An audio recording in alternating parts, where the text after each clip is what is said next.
Assalamualaikum warahmatullahi wabarakatuh. Eh, Pada video ini kita akan membahas materi ketujuh dari kuliah geodinamika. Jadi ini adalah materi yang membahas tentang hotspots, suatu fitur yang juga cukup sangat penting dalam rangka kita memahami bumi kita, ya. Dalam rangka memahami bagaimana dinamika bumi dan juga perubahan-perubahan apa saja yang akan terjadi dengan adanya hotspot ini. Ya. Oke, saya akan mulai dari pendahuluan. Jadi meskipun sebagian besar dari gunung api di permukaan bumi itu berkaitan dengan plate boundaries atau batas lempeng, ya, misalnya saja di mid oceanic ridge atau di zona subduksi, namun ada 5% dari gunung api tersebut yang sesungguhnya tidak berkaitan dengan batas lempeng, dan itulah yang kita klasifikasikan atau kita identifikasikan sebagai hotspots. Jadi hotspot ini adalah manifestasi yang bisa kita lihat di permukaannya, itu adalah adanya pusat erupsi atau adanya gunung api secara morfologi yang dia itu tidak berkaitan dengan batas lempeng, sehingga kadang-kala juga disebut sebagai intraplate, ya. Dia intraplate magmatism, ya. Jadi magmatism atau vulkanisme yang ada di bagian dalam dari lempeng dan bukan di bagian tepi dari lempeng. Sekalipun begitu, meskipun jumlahnya begitu sedikit, namun hotspot ini juga memainkan peran penting dalam keseimbangan arus konveksi di dalam bumi, dalam mantel bumi. Dia bertanggung jawab terhadap 5-10% aktivitas pelelehan dan juga aktivitas pelepasan energi di dalam bumi. Kemudian sampai saat ini sudah kurang lebih sekitar 50 titik hotspot yang sudah diidentifikasi, baik itu di benua maupun di samudra. Nah, ini adalah sebaran dari titik hotspot. Jadi kita bisa lihat hotspot di seluruh permukaan bumi, ya.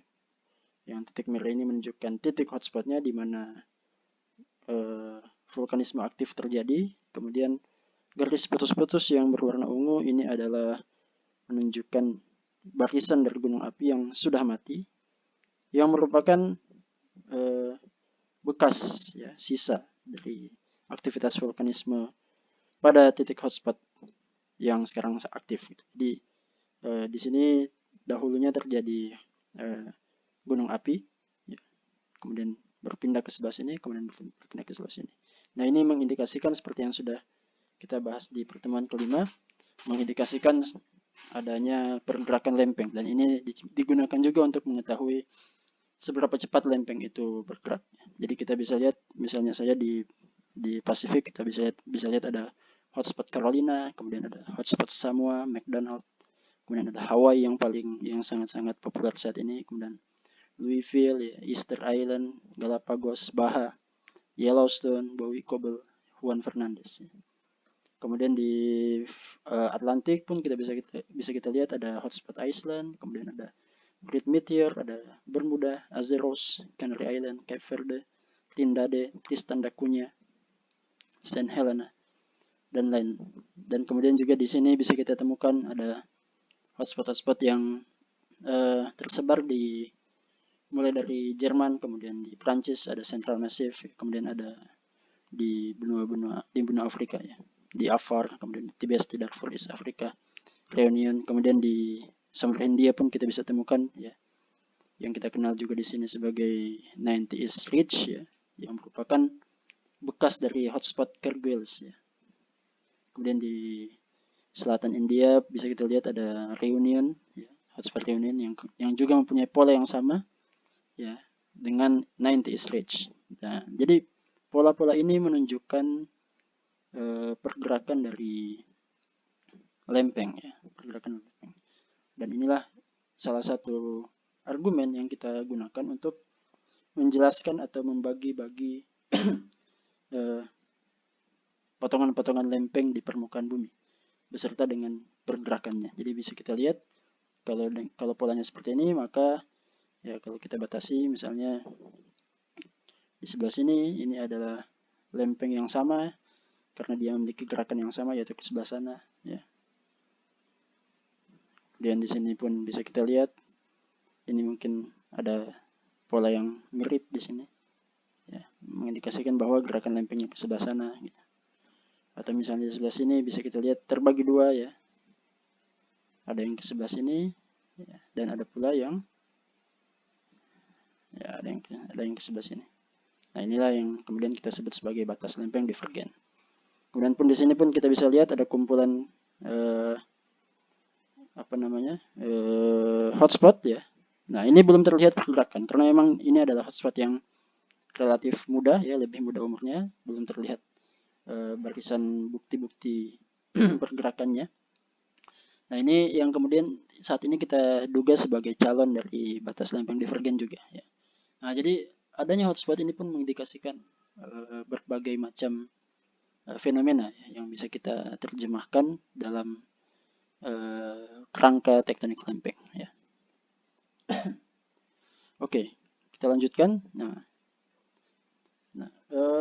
ada istilahnya mantle plumes, ya. Mantle plumes ini itu adalah mantel yang bergerak ke atas, ya, yang merupakan penghantar dari magma, ya, yang kemudian itu akan keluar di permukaan dalam bentuk hotspot, ya.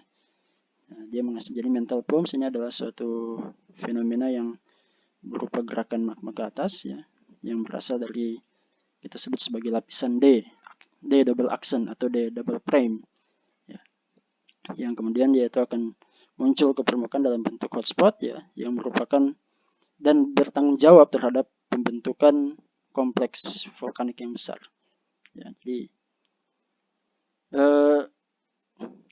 volcanic chains yang terbentuk dari adanya mantle plumes ini itu memiliki panjang bisa sampai ribuan, ya, kilometer, ya, seperti yang tadi kita lihat di peta sebelumnya, dan juga akan menghasilkan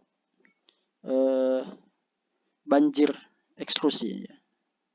Banjir ekstrusi. Jadi akan mengeluarkan material magma dalam bentuk dia tidak seperti gunung api yang mungkin viskositasnya lebih tinggi, tapi dia akan mirip seperti banjir. Jadi seperti mungkin kalau dibayangkan sekarang mungkin seperti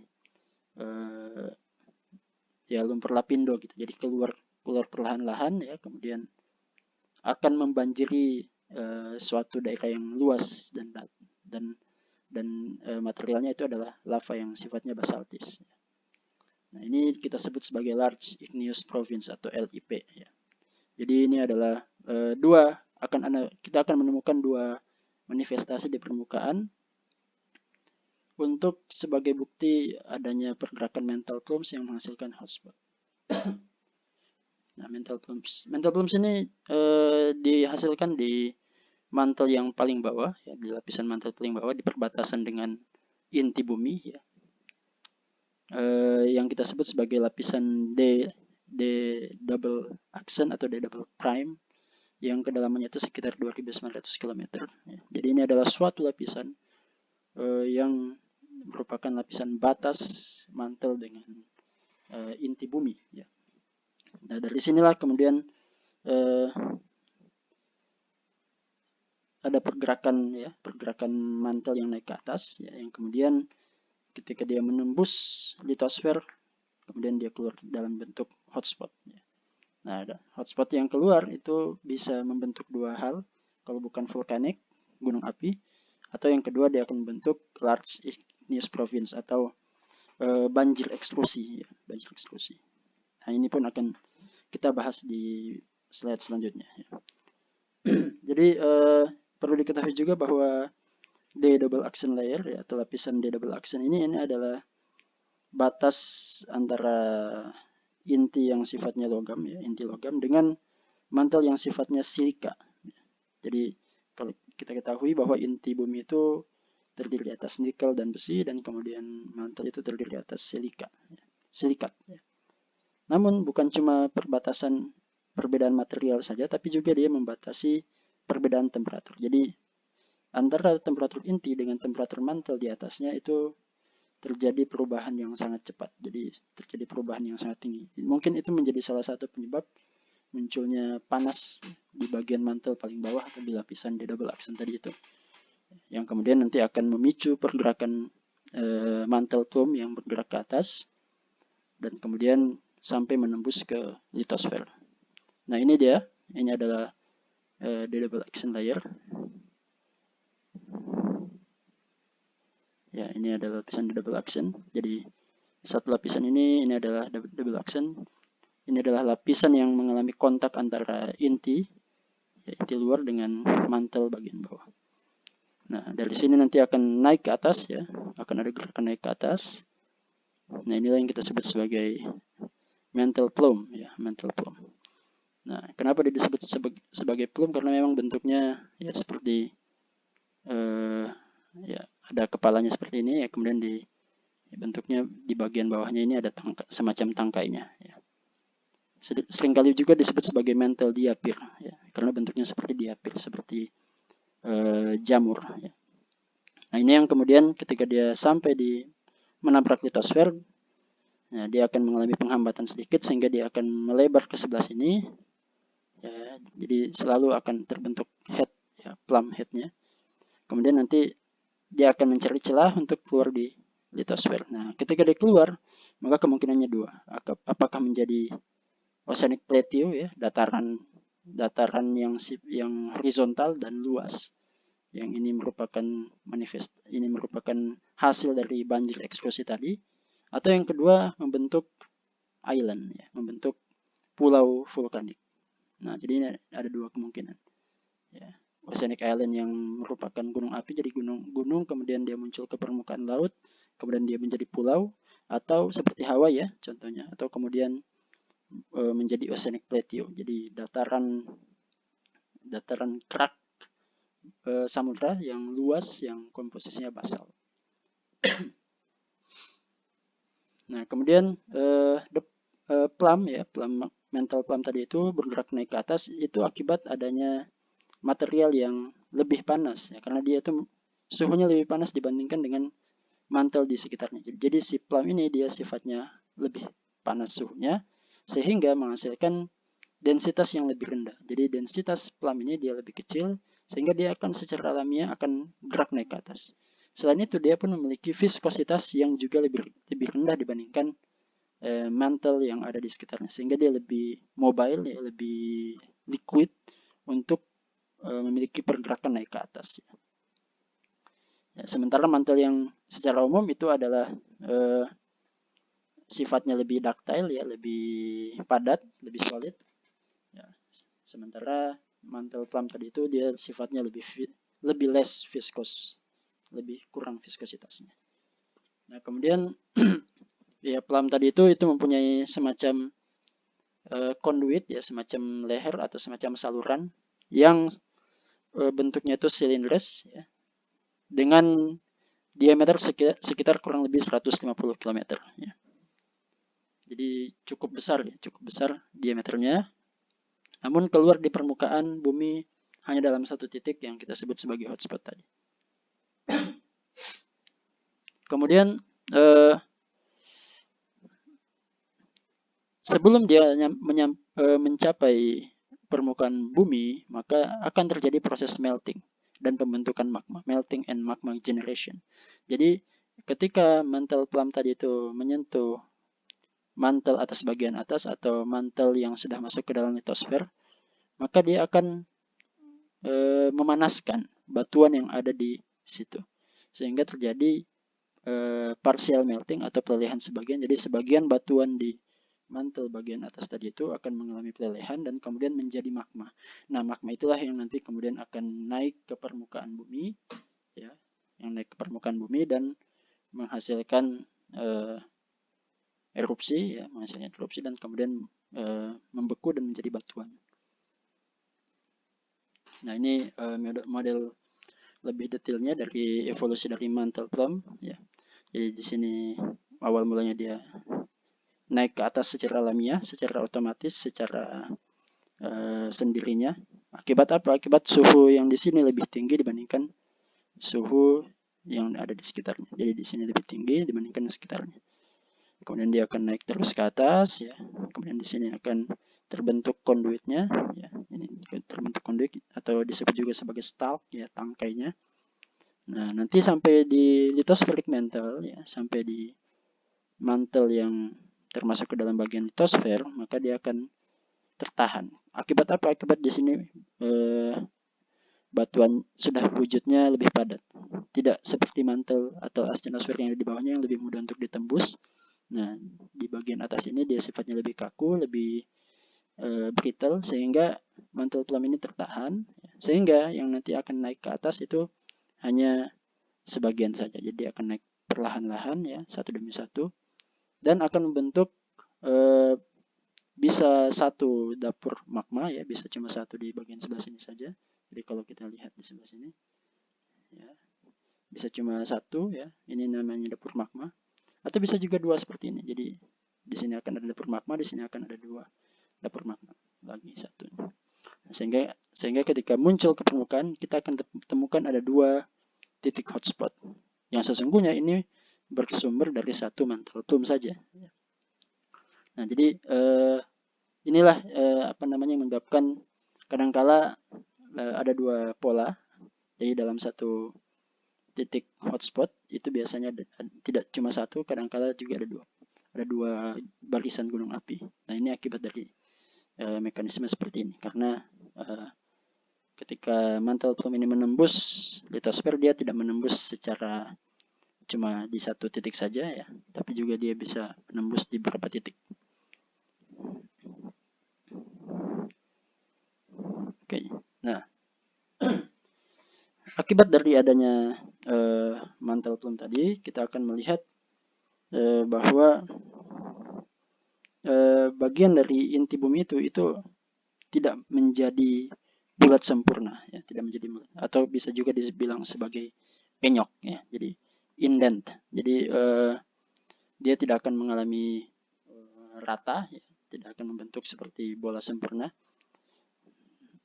Nah, ini akibat apa? Akibat adanya material yang lebih padat yang masuk ke dalam zona subduksi. Jadi di zona subduksi kan ada lempeng yang masuk ke dalam. Nah, lempeng yang masuk ke dalam ini itu akan menyebabkan di bagian inti itu mengalami pemepatan, ya, atau menjadi penyok sedikit dalam beberapa kilometer. Jadi bulatnya bumi atau bulatnya inti bumi menjadi tidak sempurna. Nah, sehingga kita akan mendapati baik di inti, ya, baik di inti maupun di surface, di inti bumi dan juga di surface, di permukaan bumi, kita akan melihat bulge. Bulge itu artinya ada semacam penggembungan. Jadi bumi itu ternyata tidak bola sempurna, tapi ternyata ada penggembungan di bagian-bagian tertentu, ya, yang mengindikasikan adanya gerakan material yang panas dan ringan yang bergerak naik ke atas, ya, di bagian inti bumi dan juga di bagian mantel. Jadi di bagian inti dia akan sedikit penyok, kemudian di bagian mantel itu akan mendorong juga ke atas, sehingga di permukaan bumi pun akan juga sedikit penyok. Nah, ini nanti akan terlihat di persebaran hotspotnya. Kita akan lihat misalnya di persebaran hotspot di Afrika dan di Atlantik, ya, bulge-nya itu atau penggembungannya itu jika kita rekonstruksi kapan dia terbentuk atau di mana dia terbentuk, itu sebenarnya akan menunjukkan bahwa ternyata si bulge-nya itu berkaitan dengan lokasi-lokasi hotspot, dan lokasi-lokasi hotspot ini, ya, itu berkaitan juga dengan proses pecahnya benua Pangea. Jadi bisa disimpulkan juga bahwa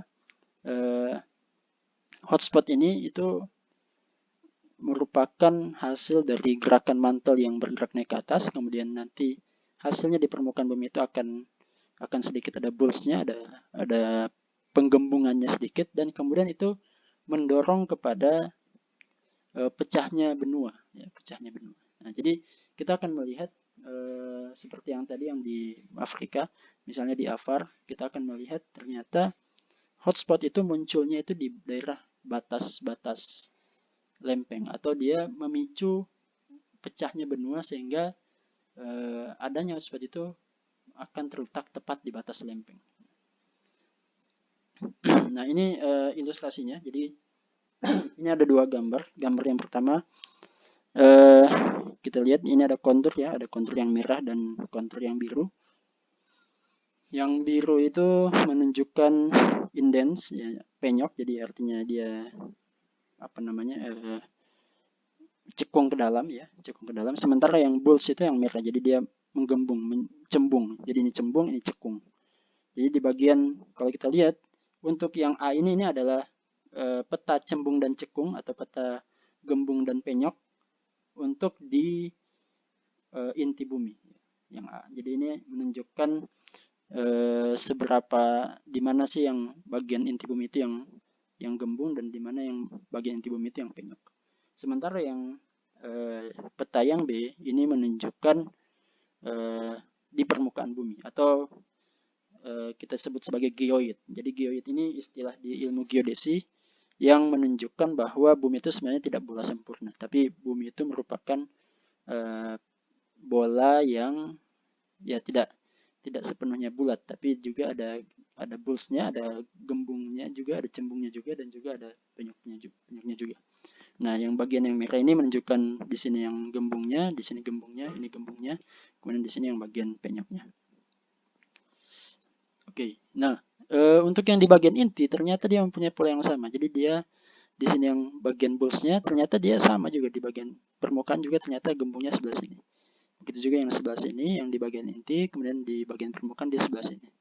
Kemudian yang di bagian sini ya ternyata dia memang juga ada penggembungan di sebelah sini. Sementara yang bagian penyoknya ini yang di bagian inti sebelah sini, ini yang di bagian permukaan di sebelah sini. Sementara yang di sini juga sama. Jadi kita bisa lihat polanya seperti ini ya. Jadi ini adalah pola persebaran bulge dan indent ya. Bulge dan indentation, dan juga ternyata kalau jika kita lihat di peta B, ternyata ini ketika diplotkan dengan persebaran hotspot, nah bisa kita lihat ternyata hotspot itu dia berhubungan erat, sangat erat dengan zona-zona yang mengalami bulge. Bisa kita lihat di daerah yang mengalami bulge, di situ kita temukan akan ada banyak hotspot. Begitu juga di sini, begitu juga dengan yang di sini. Sementara di daerah yang mengalami indentation, di sini tidak ditemukan hotspot. Di sini juga, begitu juga yang di sini. Nah, ini pun mengindikasikan bahwa ternyata memang hotspot itu ada kaitannya dengan plum, ya, mantle plum yang naik ya. Ini pun jadi salah satu dasarnya bahwa mantle plum yang naik itu menghasilkan bulge, kemudian keluar di permukaan bumi dalam bentuk hotspot. Ya, dan lebih lanjutnya lagi nanti akan bisa terlihat ada hubungannya dengan pecahnya Pangea.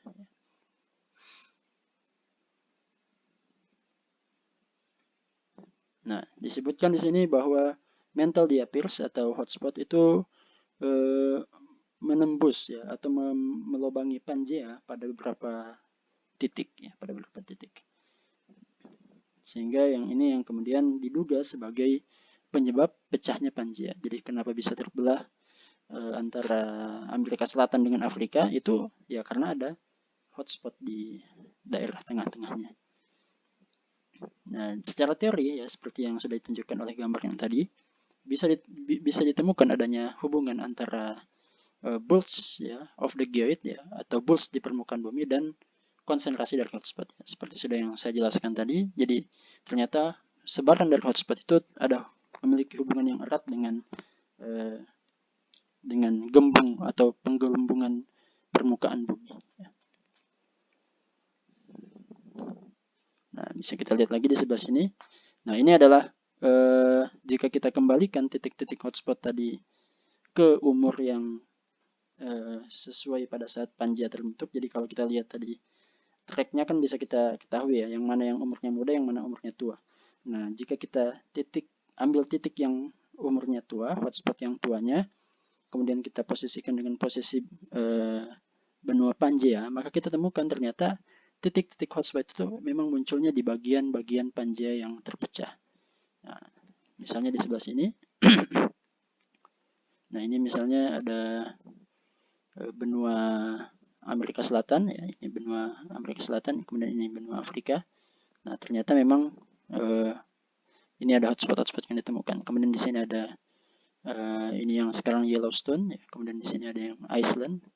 Nah ini juga terbentuk hotspot. Jadi hotspot itu biasanya akan muncul atau biasanya akan berkembang. Jadi ketika dia muncul di benua, dia akan berkembang menjadi zona divergen. Jadi di situ akan terbentuk zona divergen. Karena apa? Karena di situ terjadi gerakan magma yang naik ke atas, atau ada kaitannya dengan zona konveksi yang membuat pecahnya kerak benua. Nah ini suatu temuan yang cukup membantu juga dalam hal memahami lempeng, teori tektonik lempeng. Nah kemudian jika kita lihat pada Atlantik dan African Geoid Bulge, ya, penggelembungan permukaan di bagian Afrika dan Atlantik, yang mana dia itu tersebar dalam arah northwest southeast atau barat laut tenggara, dan kita akan melihat ini ternyata ada juga hubungannya dengan perpindahan kutub, ya, polar wandering, ya, perpindahan kutub dari bumi, gitu. Ya. Dan ini pun ada kaitannya dengan perpindahan sumber rotasi bumi. Ya. Nah, di sini bisa kita lihat bahwa ternyata superkontinen, ya, yang kemungkinan itu akan terbentuk pada dalam lingkup beberapa ratus juta tahun. Nah, itu akan pecah kembali ketika apa? Ketika terjadi gerakan naik, ya, dari mantle plume yang kemudian terbentuk hotspot. Nah, setelah terjadinya hotspot nanti akan berlanjut berkembang menjadi pecahnya benua. Nah, seperti yang sudah dilihat, jadi Pangea itu dia terbentuk melalui kolisi dari kontinen-kontinen. Jadi jika sudah ada kolisi, maka itu biasanya akan terbentuk superkontinen yang baru. Ya. Nah, Pangea pada waktu awal terbentuknya itu diawali oleh kolisi dari benua dengan benua. Jadi terjadi setelah adanya kolisi atau tumbukan antara benua-benua seperti yang terjadi di Himalaya, ya. Jadi ada tumbukan antara benua India dengan benua Asia. Ya. Kemudian dia akan pecah kembali, ya. Akan pecah kembali. Seperti yang dicontohkan pada Pangea. Jadi Pangea itu dia terbentuk sekitar 300 juta tahun proses pembentukannya, dan mengalami pecah kembali dalam jangka waktu 130 juta tahun kemudian. Jadi setelah terbentuk, ya, dia terbentuknya 300 juta tahun yang lalu, dia kemudian pecah 130 juta tahun kemudian. Dan itu ada kaitannya ketika dia terbentuk, dia melalui proses kolisi, dan dia pecah melalui proses diawali dengan hotspot, ya, adanya hotspot. Kemudian dia akan berlanjut membentuk zona-zona divergen. Nah, ini ilustrasi dari bagaimana proses pecahnya benua. Jadi di sini kita lihat umur geologinya. Jadi ini 700 juta tahun yang lalu, ya, ini masih Prekambrium, ya. Kambrium itu mulainya di 500 juta tahun yang lalu. Nah, pada 700 juta tahun yang lalu atau bahkan 800 juta tahun yang lalu, kita akan mendapatkan adanya satu superkontinen yang kita kenal sebagai superkontinen Rodinia, ya. Rodinia. Kemudian pada sekitar 750 juta tahun yang lalu, dia mengalami break up, pecah, ya, sehingga nanti di sini akan terbentuk Proto-Tethys Ocean. Kemudian di sini akan ada Iapetus Ocean, ya, yang memisahkan, kalau Proto-Tethys ini memisahkan antara Siberia dengan Kazakhstan. Kemudian di sini pun kita akan lihat Iapetus itu memisahkan antara Baltik dengan Laurentia, ya, Kanada atau Amerika Utara. Nah, jadi mereka terpisah. Kemudian nanti bagian utara itu akan membentuk, atau bagian selatan itu akan membentuk benua Gondwana. Jadi superkontinen Gondwana dahulu terbentuk di sini, ya, terbentuk. Jadi setelah dia terpisah, kemudian dia menyatu kembali, kemudian akan menyatu bersama semuanya itu dalam kurang lebih sekitar 250 juta tahun yang lalu, atau sekitar zaman Permian, ya, Permian Triasik, sekitar 250 juta tahun yang lalu. Kemudian dia akan pecah, ya. Dia kemudian Pangea ini hanya bertahan sekitar 130 juta tahun yang lalu, ya, hanya bertahan sekitar 130 juta tahun, ya, durasinya, sampai nanti sekitar umur Mesozoikum dia akan pecah. Dia pecah, kemudian terbagi-bagi menjadi ada Eurasia, kemudian ada Laurensia, kemudian ada Afrika, kemudian ada South America, Antartika, Australia, India, Tibet, dan Cina Selatan. Nah, ini adalah Pangea, kemudian dia terpisah. Nah, bagaimana kelanjutannya? Kemungkinan dia akan menyatu kembali. Jadi, dan itu sudah ditunjukkan oleh adanya penyatuan oleh India, Tibet, ya. Adanya penyatuan oleh India dan Tibet. Eurasia masih bersatu sampai sekarang. Nah, apakah akan terpecah? Nah, belum diketahui. Afrika saat ini apakah dia akan menyatu atau akan terpecah? Nah, kemungkinan dia akan terpecah. Contohnya adalah yang di Afar tadi itu, ya, di hotspot yang terlihat di benua Afrika. Nah, ini adalah proses evolusi dari superkontinen, ya, superkontinen sebelum prekambrium atau sebelum kambrium, ya, yang menunjukkan bahwa ada kaitannya dengan keberadaan hotspot, ya, di permukaan bumi. Nah, kemudian di sini diberitahukan atau disampaikan bahwa Pangea itu terbentuk ketika Gondwana itu menyatu dengan North Amerika, Baltika, dan Asia. Dan ketika Gondwana ini bagian selatan, dia kemudian menyatu dengan North Amerika, ya, Amerika Utara atau Laurensia, kemudian Baltika dan Asia. Kemudian spatial distribution dari masa-masa daratan ini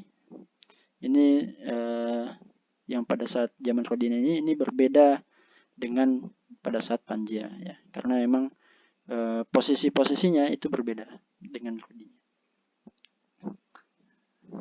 Nah, kesimpulan yang bisa kita dapatkan adalah proses pembentukan superkontinen ini dan proses penghancurannya itu ada kaitannya dengan aktivitas arus konveksi dalam mantel, yang mana itu juga dipicu oleh adanya mantel Plum yang muncul dari lapisan D double aksen tadi, ya, D double aksen.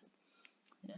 Jadi hotspot ini tidak bisa kita abaikan dalam setiap analisis geodinamika kita. Hotspot ini selalu memainkan peranan penting dalam evolusi tektonik atau dalam evolusi pembentukan dan penghancuran, ya, break up atau pecahnya superbenua yang ada di permukaan bumi ini.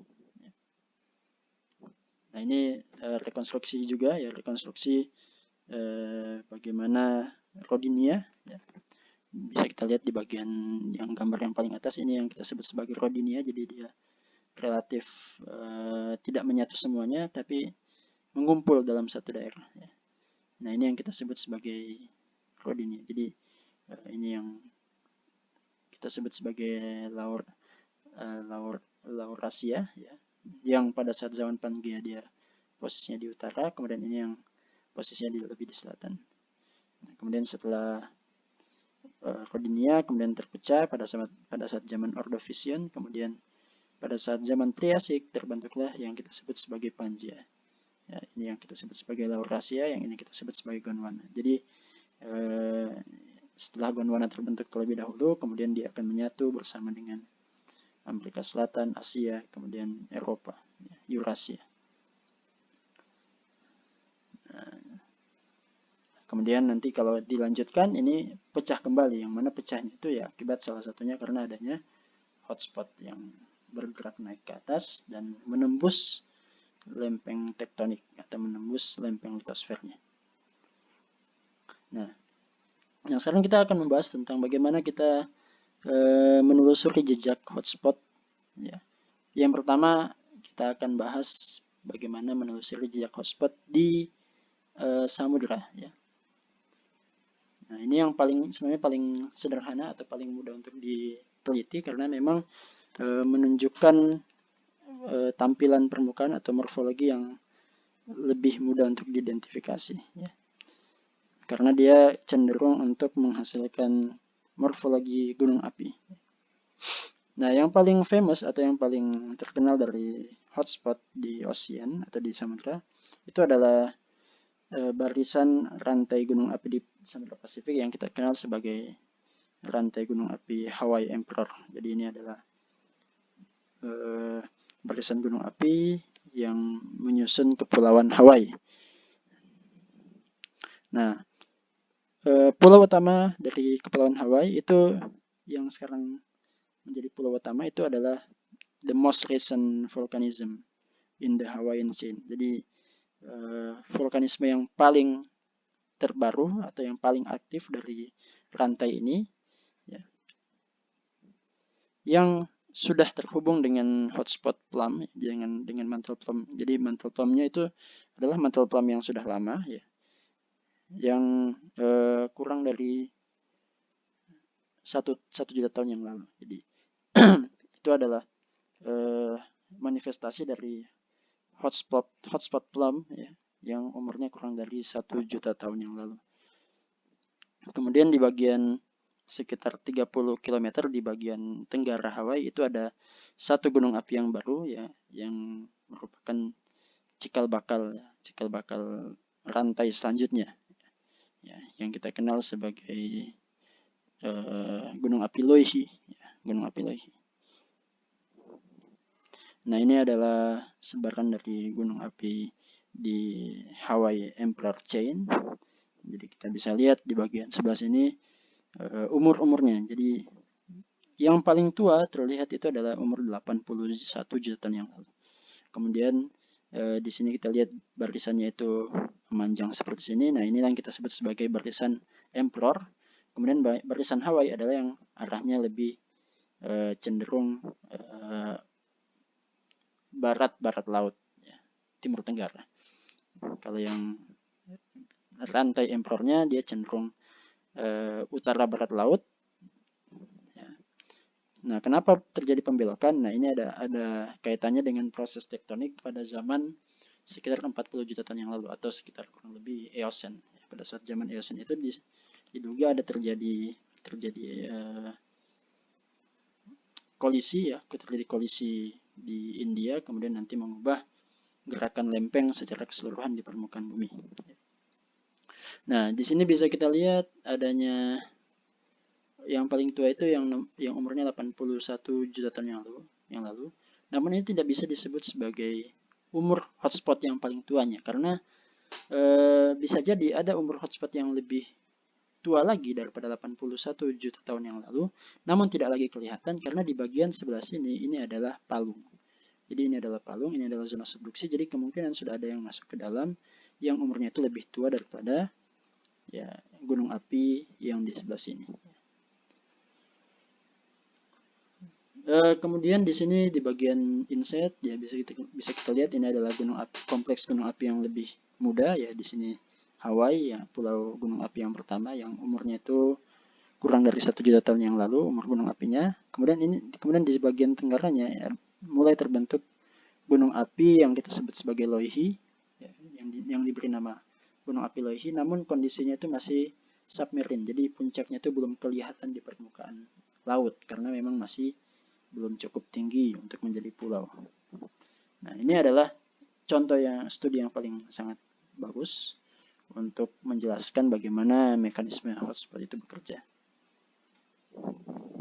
Kemudian kita bisa juga melihat ada di Samudra Atlantik, ya, ada hotspot yang diberi nama sebagai hotspot Tristan da Cunha yang menunjukkan posisi yang relatif stabil.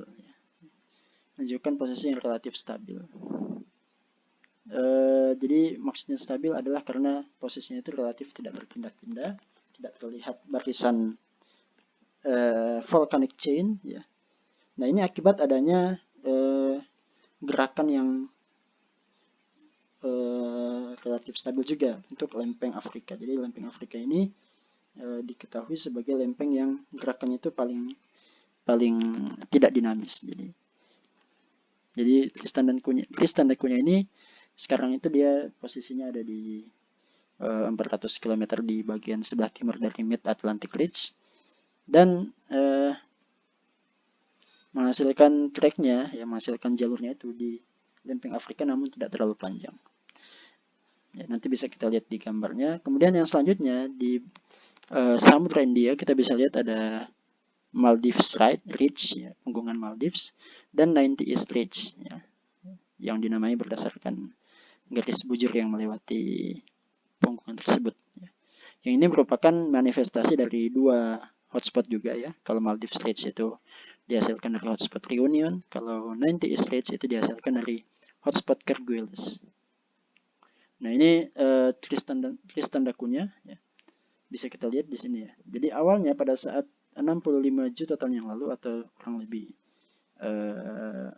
Paleocene, ya, posisi Tristan da Cunha itu, ya, posisinya di sebelah sini. Jadi dia tepat di Mid Oceanic Ridge. Ya. Kemudian ya, sampai saat ini posisi Tristan da Cunha berpindah ke sebelah timur dari Mid Atlantic Ridge. Nah, kenapa bisa seperti itu? Karena di sini terjadi penambahan, ya, di sini terjadi penambahan lempeng yang baru. Jadi awalnya di sini tidak ada lempeng, ya. Awalnya ini tidak ada lempeng di sebelah sini, ya. Di sepanjang ini tidak ada lempeng. Nah, selama 65 juta tahun yang lalu terjadi penambahan lempeng yang menyebabkan si Tristan da Cunha ini tidak lagi tepat berada di tengah. Nah, ini pun menjadi bukti bahwa memang ada proses pertambahan lempeng di Mid Atlantic Ridge. Kemudian kita akan melihat adanya kinks, ya. Kinks itu artinya adanya pembelokan, ya, pembelokan dari rantai dari hotspot. Nah, dan itu mengindikasikan adanya pembelokan juga pada arah gerakan lempeng, ya. Dan rata-rata biasanya itu terjadinya yang paling banyak itu pembelokannya terjadinya di sekitar 40 juta tahun yang lalu, ya. Yang berkaitan dengan adanya proses kolisi antara benua India dengan benua Asia.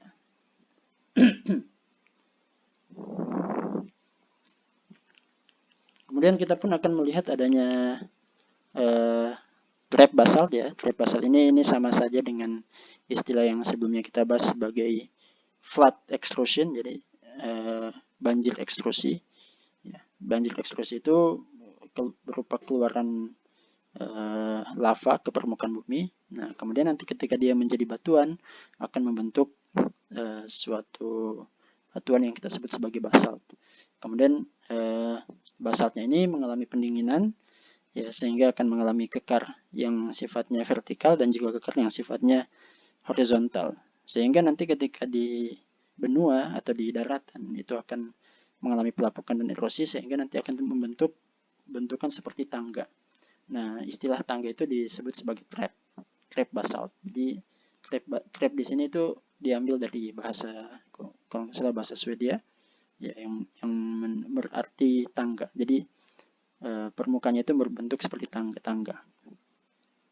Nah, di India kita bisa lihat adanya Deccan Trap. Ya. Deccan Trap ini merupakan manifestasi juga dari adanya hotspot yang ada hubungannya dengan break up Pangaea sekitar 65 juta tahun yang lalu, yang keluarnya itu di hotspot Reunion, ya, yang ada di Samudra India. Nah, ini posisinya. Jadi ini adalah yang pertama, ini adalah 90 East Ridge. Ya, ini adalah 90 East Ridge. Kemudian di sini terjadi pembelokan. Jadi ini umurnya pada saat 82 juta tahun yang lalu. Kemudian ini juga, kalau yang Maldives Ridge polanya sama, ya, vertikal utara selatan.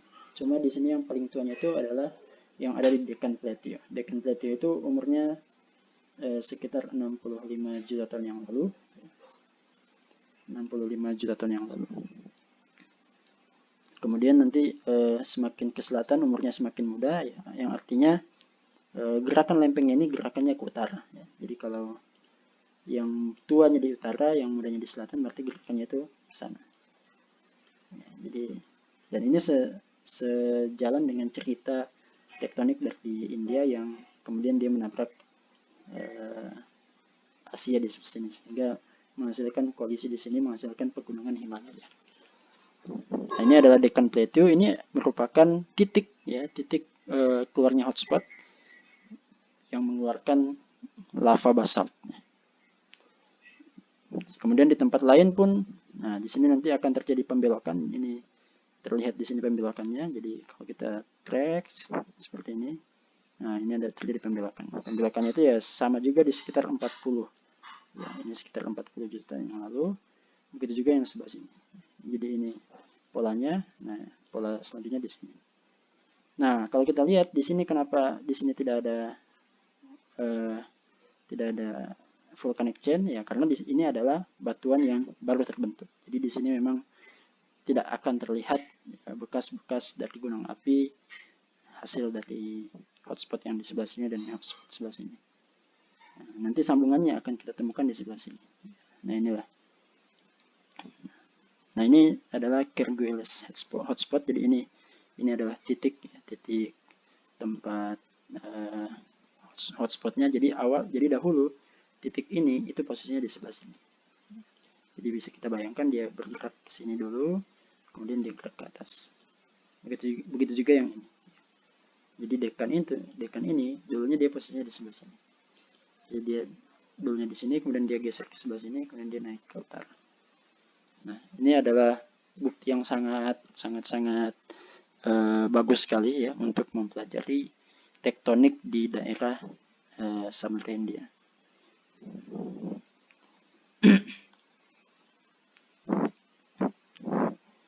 Nah, kemudian untuk hotspot di Samudra pun juga bisa kita gunakan untuk mempelajari evolusi dari atau bisa kita pelajari hotspot di ocean. Bisa juga kita lihat dari evolusi gunung api bawah laut ya, yang permukaannya atau yang puncaknya itu sifatnya flat atau datar. Ya.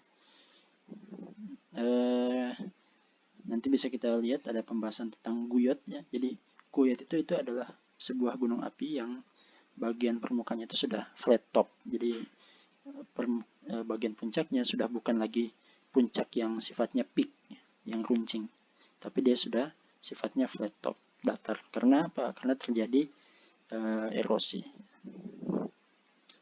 Nah, perlu kita ketahui juga bahwa gunung api yang berkembang di atas sebuah hotspot ya, di khususnya hotspot yang ada di samudra itu akan terus tumbuh ya, sampai nanti pertumbuhan gunung apinya itu sampai mencapai above the sea level.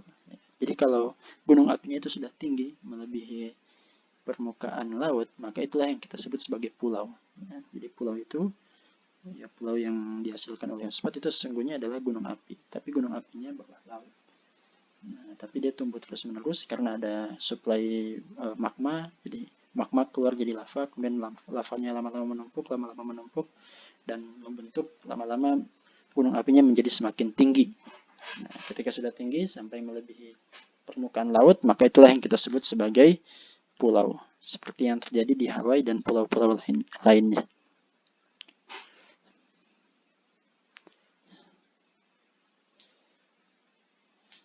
Nah, gunung api Simmons ya yang terbentuk di atas hotspot, ya. Simmons yang terbentuk di atas hotspot di lautan yang dalam, namun tidak pernah muncul ke ke atas permukaan laut. Itu biasanya akan kita temukan puncaknya itu membentuk peak. Nah, jadi kalau misalnya kita temukan ada gunung api bawah laut yang puncaknya itu masih berupa peak, masih berupa runcingan atau berupa kerucut, maka itu menunjukkan bahwa gunung api tersebut belum pernah mencapai permukaan air laut. Jadi dia belum pernah melebihi permukaan air laut. Kenapa? Karena kalau dia sudah pernah mencapai permukaan air laut, maka dia akan mengalami erosi atau abrasi. Jadi permukaan gunung apinya itu akan terkikis sedikit demi sedikit dan lama-kelamaan akan membentuk ya ini permukaan yang flat top. Jadi gunung apinya itu tidak lagi berbentuk runcing atau berbentuk kerucut, tapi dia akan membentuk permukaan yang datar. Nah, ini ceritanya seperti ini ya. Jadi awal mulanya adalah ini adalah gunung api yang aktifnya ya. Jadi pada saat dia terbentuk, dia akan membentuk kerucut seperti ini. Ya. Dia akan membentuk gunung api yang memiliki kerucut. Kemudian nanti lempengnya akan bergeser sehingga nanti dia akan mati. Nah, karena dia sudah tidak lagi bertumbuh, maka lama-kelamaan dia akan dikikis. Ya. Akan dikikis sehingga akan menjadi awalnya seperti ini, dia akan terkikis sedikit demi sedikit. Dan kemudian nanti akan ditumbuhi di sekitarnya itu adalah terumbu karang. Ya.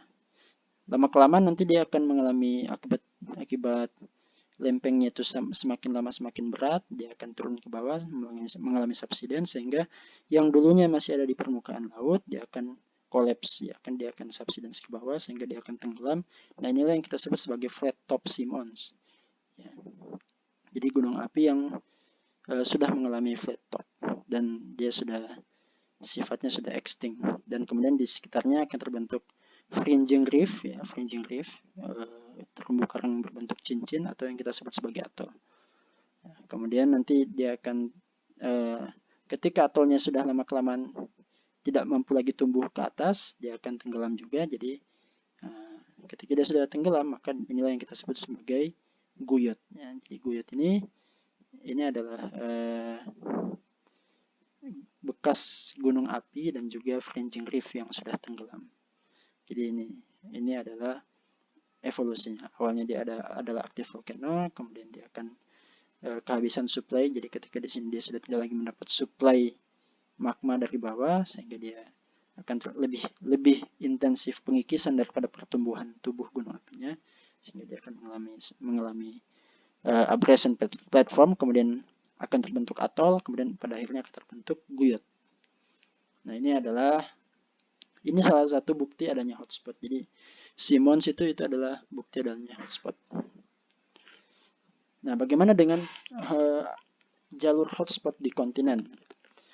Untuk jalur hotspot di kontinen itu lebih sulit ya untuk menyelidikinya, karena tidak terlihat di permukaan ya, dan juga tidak terlihat dalam bentuk volcanic change. Jadi ini akibat dari tebalnya kerak benua, jadi atau tebalnya lempeng benua. Jadi lempeng benua itu dia relatif lebih tebal dibandingkan dengan lempeng samudra, sehingga kadangkala adanya hotspot di benua itu tidak akan menghasilkan gunung api. Ya. Misalnya ada hotspot Trindade di selatan Atlantik, ya. Kemudian ada juga yang meninggalkan jejaknya itu pada zaman Cretaceous, ya, di daerah Brazilian, ya, di atas hotspot. Namun ketika dia masuk ke daerah daratan, tidak lagi kelihatan bukti yang jelasnya. Ini akibat apa? Akibat adanya tingkat erosi yang sangat tinggi di daratan ya. Jadi karena daratan itu, jadi hukum dasarnya adalah ketika suatu batuan atau ada di daratan, maka dia akan cenderung lebih tererosi. Ya. Sehingga meskipun ada gunung api yang terbentuk di daratan akibat dari hotspot, itu tidak akan bertahan lama karena kecepatan erosinya sangat tinggi. Namun masih bisa kita selidiki di bagian bawah permukaannya, karena di bagian bawah permukaan biasanya sisa-sisanya itu masih tersisa, masih tertinggal. Nah, bisa kita lihat dengan melihat adanya yang kita sebut sebagai intrusi alkalin dangkal, shallow alkaline intrusion.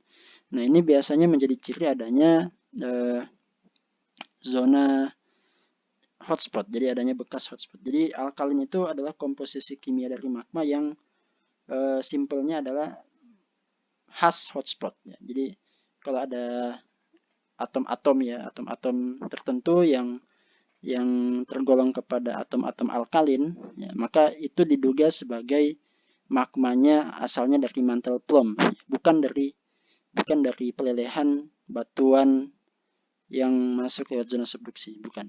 Jadi khusus komposisi alkalin nanti mungkin kalian akan belajar di geokimia ya, khusus untuk komposisi yang alkalin itu akan menghasilkan atau akan dihasilkan oleh magma yang diperoleh dari proses mantel plume yang naik ke atas. Jadi itu bukti pertamanya ya, bukti pertama bahwa adanya hotspot adalah adanya intrusi dangkal alkalin yang kandungannya alkalin. Kemudian juga kadangkala akan ditemukan keterdapatan intan ya, intan atau mineral kimberlite ya. Intan yang membawa kimberlite di antara dari intrusi-intrusi tersebut. Jadi ini adalah bukti-bukti yang bisa kita lihat. Dia tidak terlihat di permukaan, namun di bagian kedalaman masih bisa diketahui. Nah, jadi tantangannya di situ. Nah, ini contohnya, ini adalah hotspot Trindade. Ya. Di sini bisa kita lihat pada saat umurnya 120 juta tahun yang lalu, posisi hotspotnya di sebelah sini. Ya. Posisi hotspotnya di sebelah sini. Artinya apa? Artinya dahulu ini adalah hotspot yang aktifnya sekarang. Jadi artinya terjadi gerakan lempeng ke arah sebelah barat. Jadi lempengnya bergerak ke arah ke sebelah barat. Karena memang ini adalah lempeng divergen ya dari lempeng South America. Nah, ini adalah 120 juta tahun yang lalu. Nah, di sini yang bisa kita lihat adalah adanya kalau yang kotak merah itu digambarkan sebagai keterdapatan kimberlite, kimberlite yang mengandung diamond, yang mengandung intan. Di sini bisa kita temukan. Kemudian yang biru-biru ini menunjukkan intrusi dangkal alkalin yang umurnya antara 120 sampai 80 juta tahun yang lalu, kemudian yang 60 sampai 80 yang hijau, kemudian yang kuning 40 sampai 60. Nah, yang untuk setelah 60 juta tahun yang lalu, nah ini akan kita dapati di lempeng samudra. Nah, ini yang lebih mudah.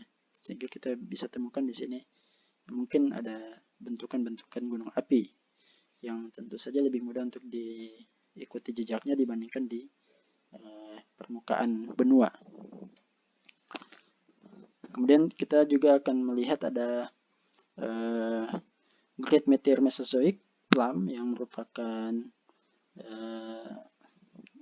hotspot juga yang melewati Amerika bagian utara, yang ditandai juga dengan adanya keterdapatan kimberlite dan alkalin magmatic complex atau intrusi alkalin juga. Jadi intrusi batuan beku yang kandungan mineral kimiawinya itu adalah alkalin. Jadi secara intinya itu untuk yang di benua, dan memang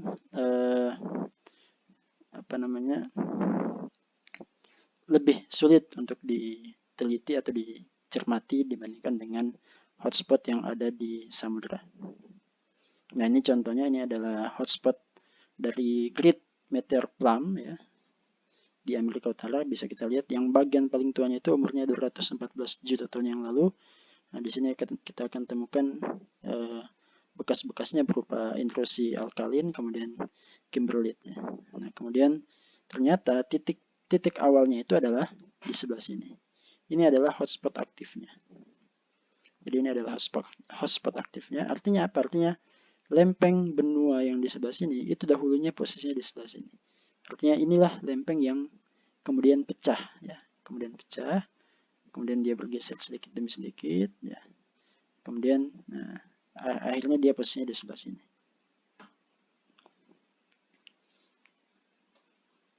Nah, kemudian ada sedikit pembahasan juga terkait dengan banjir dan trap basalt ya, dan tangga-tangga dari basalt ya. Jadi banjir basalt atau flood exclusion ya, banjir eksklusi atau juga dikenal dengan large igneous province. Jadi provinsi batuan beku yang luas ya. Itu merupakan bukti juga dari adanya hotspot. Jadi adanya hotspot ditandai dengan adanya flood dan trap basalt ini. Yang ditandai atau yang bisa kita lihat di lapangan itu berupa lapisan basaltik deposit ya, endapan batuan basalt yang tebalnya itu berkilo-kilometer. Jadi tebal sekali ya. Tidak mungkin basalt tersebut terbentuk dalam satu kali letusan gunung api, tapi dia terbentuk dari eksklusi yang sangat lama ya. yang bahkan sampai beberapa juta tahun yang lalu, beberapa juta tahun durasinya. Jadi dia terus-menerus mengeluarkan basalt, mengeluarkan magma, lava, ya mengeluarkan lava di titik itu, kemudian lama-kelamaan membeku dan membentuk lapisan basalt yang luas dan tebal. Sehingga disebutlah sebagai huge plateaus on land. Jadi lapisan yang datar dan horizontal dan sangat luas, sangat huge.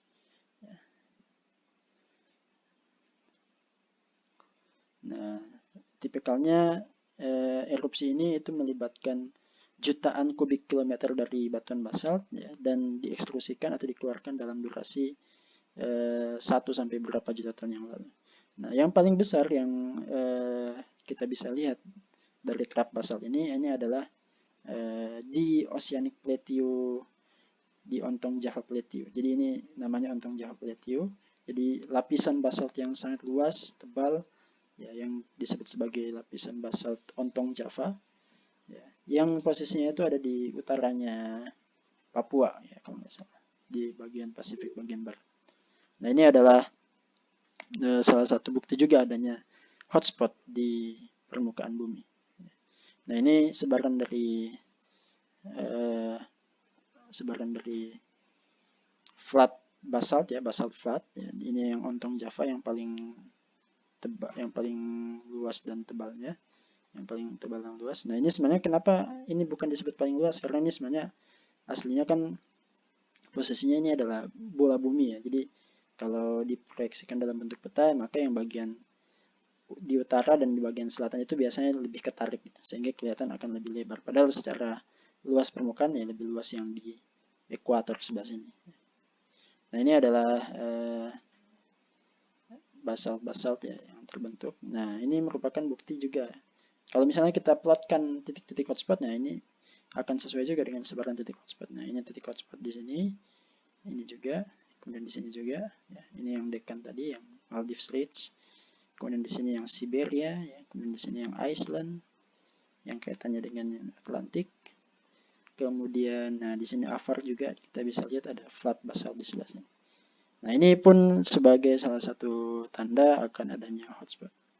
Oke, itu mungkin materi kita untuk pekan ini. Silakan didiskusikan jika ada pertanyaan atau ada yang ada rasa ingin tahu yang pengen diungkapkan. Oke, silakan. Terima kasih. Assalamualaikum warahmatullahi wabarakatuh.